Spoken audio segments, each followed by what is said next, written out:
দক্ষিণ আমেরিকার দুই শক্তিশালী দল আর্জেন্টিনা ও উরুগুয়ের মাঝে একটি উত্তেজনাপূর্ণ ম্যাচ হয়েছে।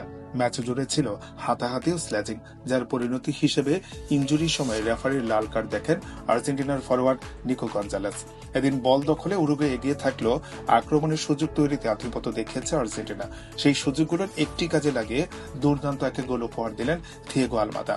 ডি বক্সের বাইরে থেকে গতিময় শটে খুঁজে নিলেন চাল। উরুগুয়ের মাঠে জিতে 2026 বিশ্বকাপের চূড়ান্ত পর্বের দিকে এগিয়ে গেল শিরোপাধারী আর্জেন্টিনা। শনিবার মন্টেভিডিও সেন্টেনারি স্টেডিয়ামে ইনজুরির কারণে মেসি, ডিবালা ও লাউতারো মার্তিনেজকে ছাড়াই মাঠে নামে আর্জেন্টিনা। ম্যাচের প্রথমার্ধ ছিল গোলশূন্য। ডেডলক ভাঙে 68 মিনিটে। ডি বক্সের বাইরে থেকে দূরপাল্লার শটে আর্জেন্টিনার জয় নিশ্চিত করেন দিয়েগো আলমাদা। বাছাই পর্বে এখন পর্যন্ত টেবিলের শীর্ষস্থান ধরে রেখেছে আলবিসেলেস্তারা। 13 ম্যাচে 9 জয় ও 1 ড্রয়ে 28 পয়েন্ট নিয়ে চড়ায় লাতিন আমেরিকার চ্যাম্পিয়নরা।